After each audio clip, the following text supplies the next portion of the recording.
This is the MHS Pawdcast, the online radio voice of Metuchen High School. Hello everyone, and welcome to yet another edition of the Metuchen High School Podcast, the online radio voice of Metuchen High. I'm Eddie Kalegi. We have a jam-packed show for you today as we close in on winter break and close out 2019. First, I'll talk to Superintendent Vincent Caputo about the latest going on in the Metuchen School District, and then longtime track and cross-country coach and MHS biology teacher Mr. Holleran joins us to recap the 2019 XC season for the boys along with the girls and promote what's to come indoors this winter. But before all that, let's get into the school announcements. This Saturday, December 14th, it's the Metuchen High School Student Council Snowball from 7 to p.m.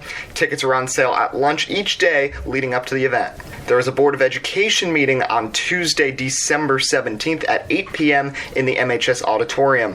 Follow us on Twitter at MHS Pawdcast for updates regarding all of our winter sports coverage, which will be kicking off very soon. Live broadcasts coming along the way, probably some other Twitter update broadcasts of some of the sports, including basketball. We also want to get to a wrestling event this year, maybe a hockey game, so we'll keep you posted on that. And lastly, there is an early dismissal on Friday, December 20th. We will return from winter break on Thursday, January 2nd. And now a brief sports update. Not much going on yet, as we are still in the early parts of December, as a few sports like wrestling, winter track, boys and girls basketball practices just beginning this week. Girls basketball and boys basketball just had a scrimmage the other day to kick off their playing season, but still, the official contests for all those sports don't really kick off till next week. The main thing we got to talk about is this Metuchen-Edison joint hockey team. In year 2 of the Chris Giddis era, they have already exceeded how they performed last year. 3-0 already this season. 3 wins to start the year, 2-0 in a game against Kearney. Really great start for the team. A lot of Metuchen players, along with Edison players, producing for the squad, and we're really excited to see how this team is turning it around with Metuchen High School social studies teacher Chris Giddis at the helm. The swim team is also off to a strong beginning to their 2019-20 campaign. They were victorious at the Wardlaw Carnival Relays meet in a dual meet against Edison last week. So without further ado, let's move into our first interview now as we get to talk to Dr. Vincent Caputo. We have the great honor today of being joined for the first time on the MHS Podcast by Metuchen School District Superintendent Vincent Caputo. Welcome to the show. Thanks, Eddie. So talk to us about the path to becoming superintendent. What did it entail, and how did you attain the position? Sure. So I began my career as a high school science teacher at Secaucus High School up in Hudson County.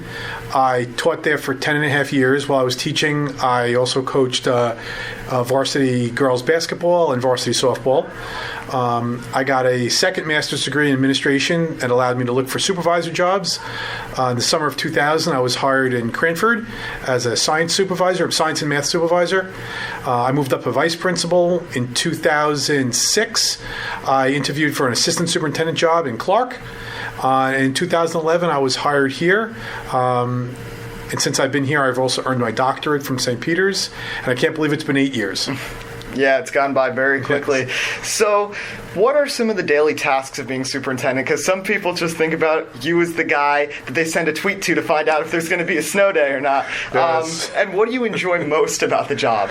So, I think what I've always enjoyed about education, number one, is working and helping students. And obviously, it's different when you're a coach and you're a classroom teacher, but I still enjoy the opportunities. I'm looking right behind you at all our notes from our recent student advisory board meeting, where 12 students from across the district I meet with on a monthly basis. Anytime I get to be in classrooms, doing observations, reading to students, meeting with students, that's really the most enjoyable part of my day. And my days and nights take very different forms each and every day and night. And I think it all comes down to the stakeholders that a superintendent has. So stakeholders need to be available to the superintendents need to be available to a whole wide range of stakeholders. So I need to be able at parent meetings, whether they're at night or during the day when they need me. I need to be available for teachers to do formal observations of teachers, but also to attend meetings with teachers and go to conferences audiences. Another stakeholder are students, so I need to be available for concerts like tomorrow night when I come to the concert, or basketball practice last Friday when I was visiting basketball and wrestling. I need to be available when students are available. And certainly I answer to 9 bosses. I have 9 members of the board who are my bosses, so I need to be available times those folks are available. So, for example, we had meetings until about 10 o'clock on Monday night, 10 o'clock last night. We'll have a board meeting next Tuesday night. So the days really depend on the stakeholders. They're different every day, and just interacting with various, and there's also other people. There's the people in my association, my colleagues who are superintendents. There are people in the community, the mayor and such, that we deal with.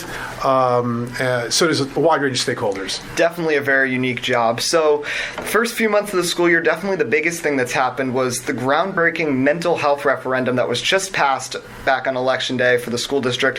What does this involve, and how will it benefit our schools? So first of all, we're so grateful to the community. We live in a community that cares deeply, that cares about the whole child, not only academics, but athletics and arts and mental health and well-being and emotional support. So we asked the public, the taxpayers, the voters, to consider a $700,000 annual increase to our budget on the November 5th election. It was a ballot question on there. Basically, the question, and the public passed that, so we're grateful, we're thrilled that the public supported that. The reason for the ballot question was really threefold. We face a 2% cap, and there are 3 major issues, 3 major parts of the referendum. First is to bring a therapeutic mental health emotional support program, like we have at the high school, within our budget to Campbell and to Edgar schools. The second part is to hire additional psychologists and behaviorists who can work with teachers and students and parents.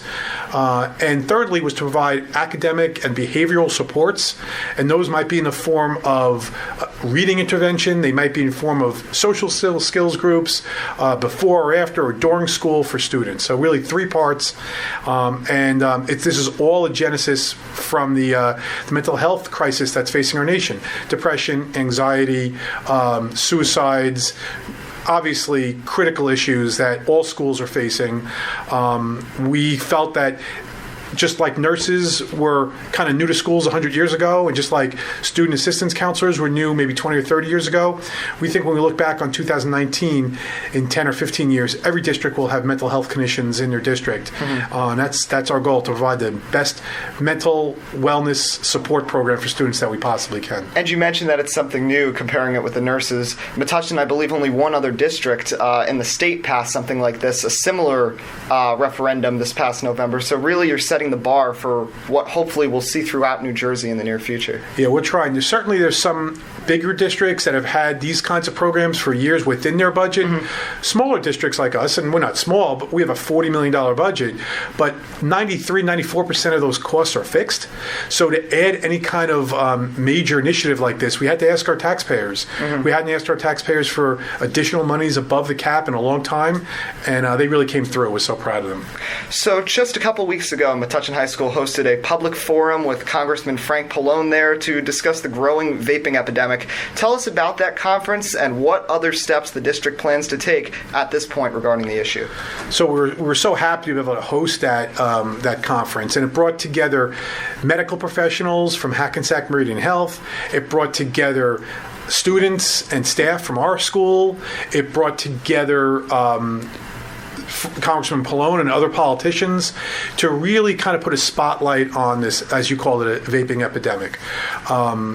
Tobacco companies have used wonderful marketing tools to target teen and young people, and the amount of students that have vaping. I've seen stats upwards of 1/5 to 1/3 of students, and the issue we face is that there's a real health concern now, and that health concern stems from really 2 things: the addictive nature of nicotine, combined with the lung issues caused by some of these chemicals in some of the vaping products that students are thinking are safe and using. It's been a wonderful marketing campaign, a terrible, wonderful marketing campaign. We're happy to support this. We hosted over 100 people a couple weeks ago here in the high school auditorium. As I said, Frank Pallone, our congressman, is a wonderful representative of Metuchen in this area. area. And we're also excited to begin in partnership with Hackensack Meridian Health. You might know that Hackensack Meridian Health just bought or just took over JFK Hospital. So they're literally in our backyard now. We really hope to build on additional programs like this for students, for adults, whatever we can do to open up our schools to a great organization like Hackensack Meridian Health. We want to do that. So this year is the first school year with the new enhanced science labs here at Metuchen High School, and I don't have a class in them, but I've been in both Mr. Clapp and Dr. Falzone's rooms, and I'm really impressed by how they came out and how quickly it all came together. Yeah. So how do you feel they turned out, and what else is the district doing in terms of the STEM field? So I think it turned out great. I was so thrilled. We had, anytime you have these major construction projects, there's subcontractors and sub-subcontractors, and you work with architects and general contractors, and everything went off really well. We were able to do this by putting money in reserve accounts over a number of years, and we were able to pay half of that with reserve money and bond out over 4-year, 5-year period. The other half. And it did come together quickly in terms of construction, but this has been a long time in the making. In the referendums in 1998 and 2005, science labs were talked about. Unfortunately, when you get down to cutting down, one of the things that was cut out was additional science labs. So while it did come together quickly within a couple of years, it's really been probably a 20-year process where the community has called for these labs. So you mentioned we have an upstairs lab, which is more of a flexible space, modern lab, a downstairs lab, a more traditional chemistry lab, but both are filled with technology and video monitors and new storerooms, and I know we're getting great use out of them. They're used every period, so we're really happy. I think it sends a large message to the community that we hear you, we know you want, we want to move the district forward in terms of STEM and science activities for students, and that's right where we are. Obviously, your other questions around STEM in general, so that includes math and engineering and technology. We know that our computer science curriculum needs an upgrade. We're working on that right now. We plan to have new courses in place in there. We're bringing on new opportunities, whether it's in G&T or in robotics programs, where we're bringing in STEM. And obviously, as a former science teacher, the STEM field is so critically important to me. So we continue our efforts there. Well, definitely a lot of work going on with you and the rest of the Board of Education. That's about all the time we have. Dr. Vincent Caputo, thank you so much for joining us on the Metuchen High School Podcast. Thanks, Eddie. So when we come back, Coach Holleran will join us to discuss the cross-country season and the winter track campaign to come. I'm Eddie Kalegi. This is the Metuchen High School Podcast, the online radio voice of MHS.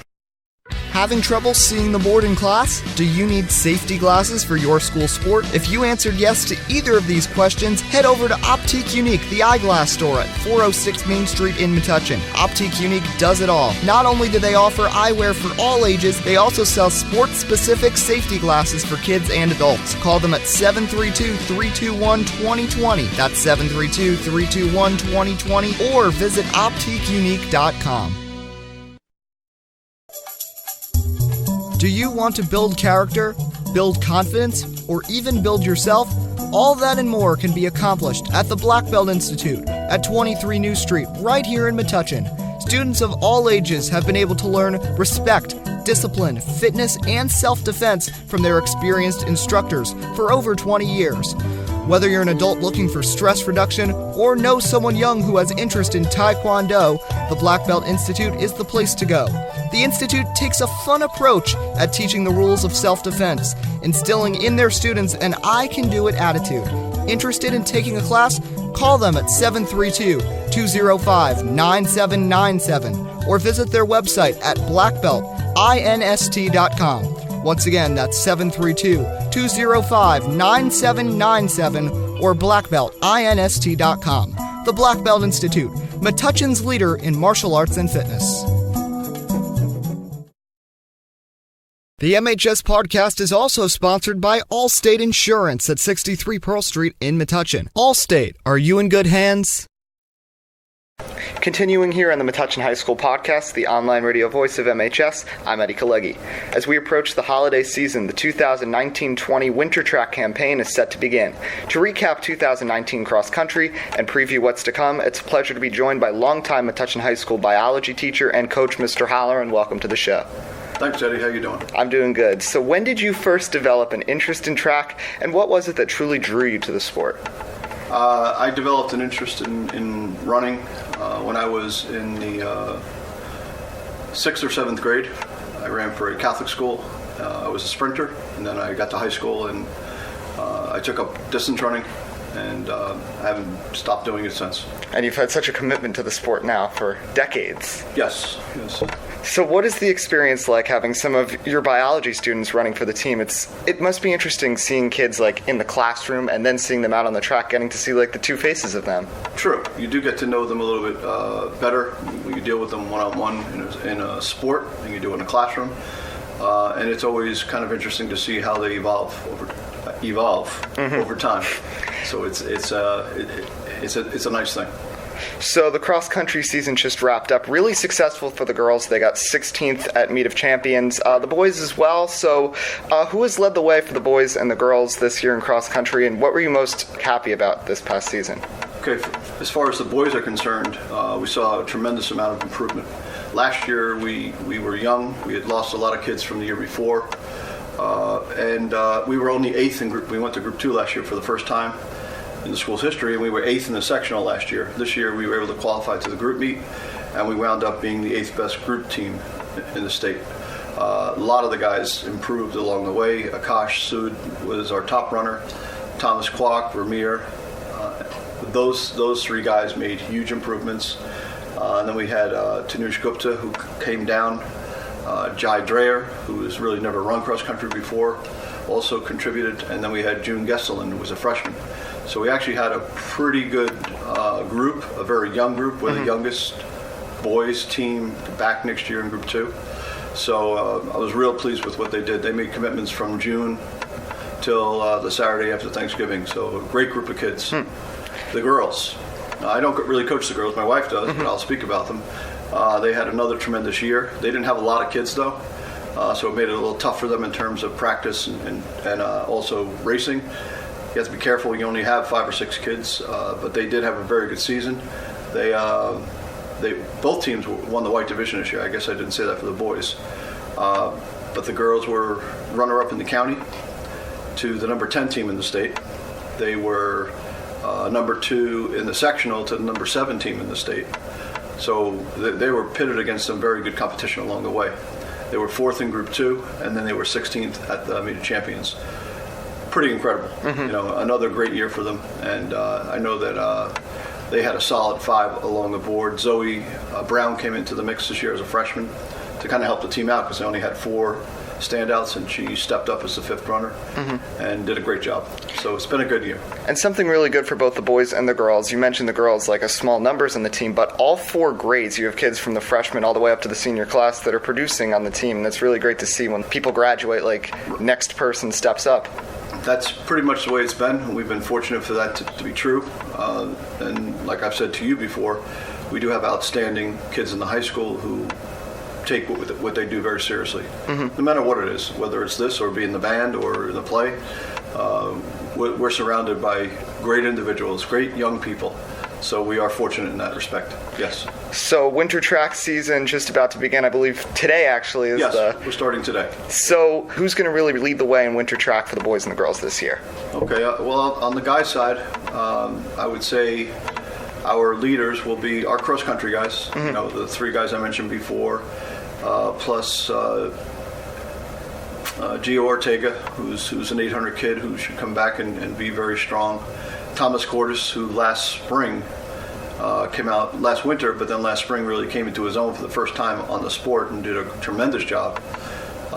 Matt Brown, who also had a very good spring last year, sprinter-wise. Mark Miller, Arvind Minvani, all those guys compete, practice through the winter cross-country season as well.